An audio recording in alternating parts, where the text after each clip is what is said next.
पता है दोस्तों, जब भी प्रेम की बात निकलेगी तो राधा कृष्ण की बात अवश्य कही जाएगी, या यूं कहो कि राधा कृष्ण के बगैर कोई भी प्रेम हो अपूर्ण ही रहता है।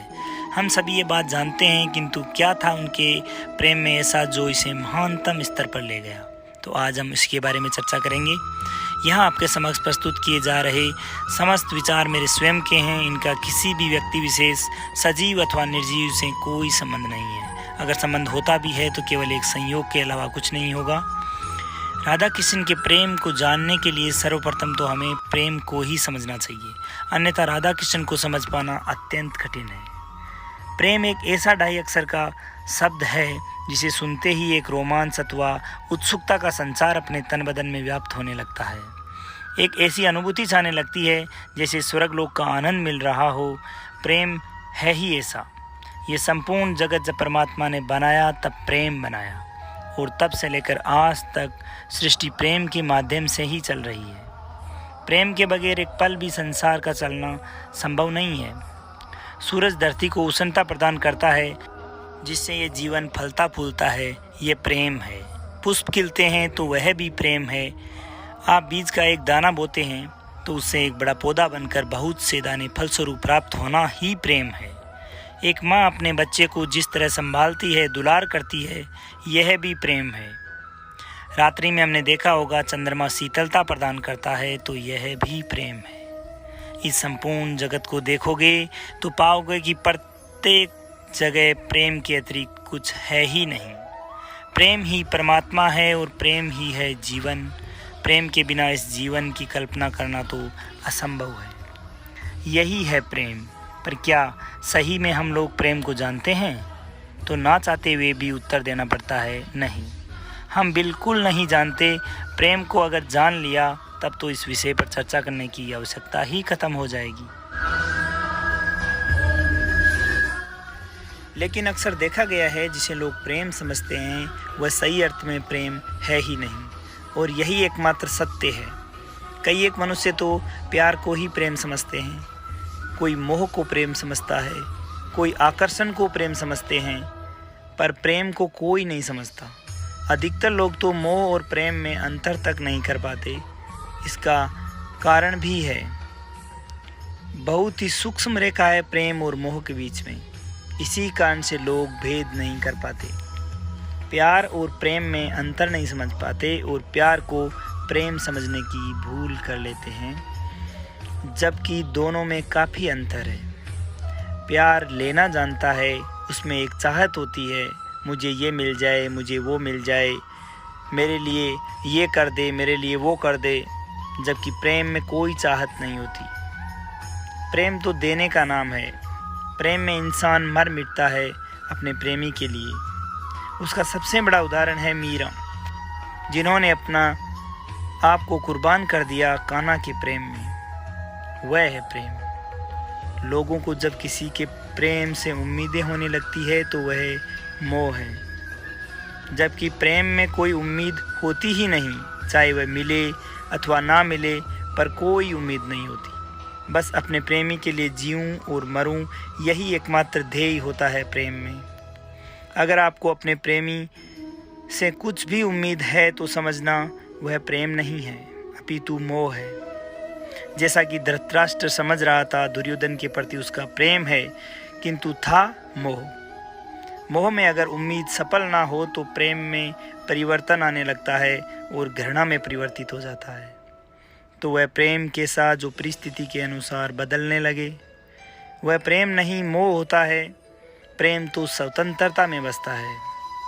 अगर आप अपने प्रेमी को पूर्ण रूप से स्वतंत्रता नहीं दे पा रहे तो वह प्रेम नहीं है। एक बार श्रीदामा ब्रह्मा जी का संदेश लेकर श्री कृष्ण के पास गोलोक जा रहे थे। नारद भी साथ में थे। उनको ये जरा भी उचित नहीं लगता था कि श्री कृष्ण के संग राधा हो, क्योंकि कृष्ण को वह भगवान मानते थे। और जब गोलोक में राधा के संग कृष्ण की लीला देखी तो उनसे रहा नहीं गया, और उन्होंने राधा को श्राप दे दिया कि वह कृष्ण के बारे में सब कुछ भूल जाएगी और धरा पर मृत्यु लोक में वास करेगी। अब श्राप तो श्राप था, दे दिया तो वापस नहीं लिया जा सकता था। जब सत्य का ज्ञान श्री कृष्ण ने उन्हें कराया, तब राधा कृष्ण को भूलकर मानव रूप में धरती पर अवतरित हो चुकी थी।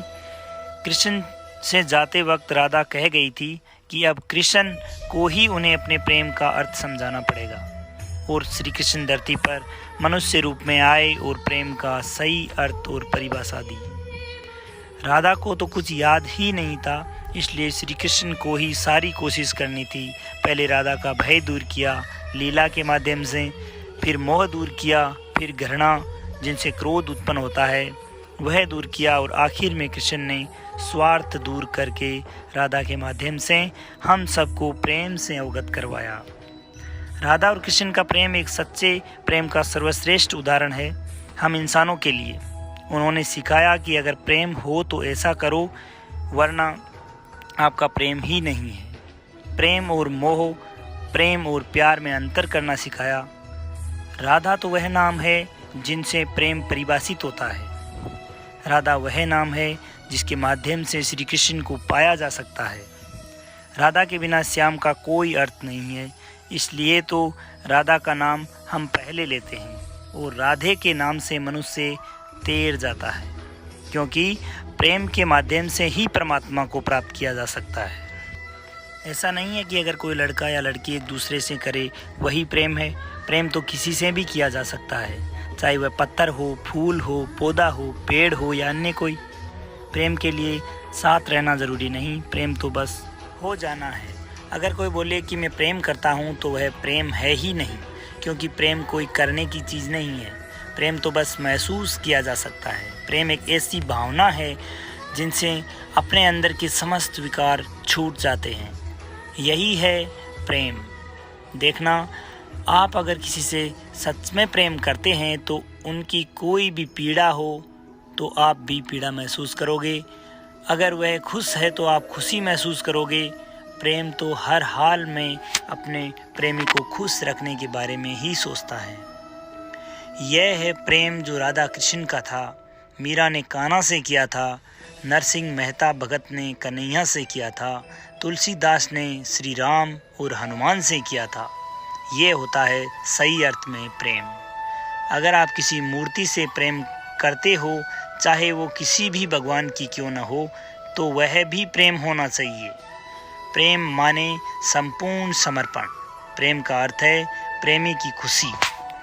प्रेमी अगर खुश है तो मैं भी खुश हूँ, ये संपूर्ण समर्पण ना हो तब तक प्रेम संभव नहीं, तथा जब तक प्रेम संपूर्ण ना हो जब तक भक्ति नहीं बनता, और जब तक प्रेम भक्ति ना बन सके तब तक परमात्मा से मिलना असंभव होता है।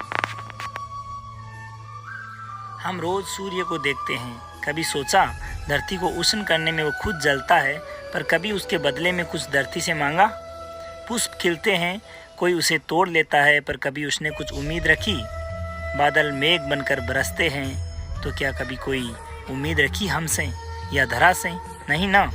बस यही प्रेम है। प्रेम का अर्थ है निस्वार्थ, निश्चल और अपेक्षा रहित होना, क्योंकि वही एकमात्र मार्ग है परमात्मा को प्राप्त करने का।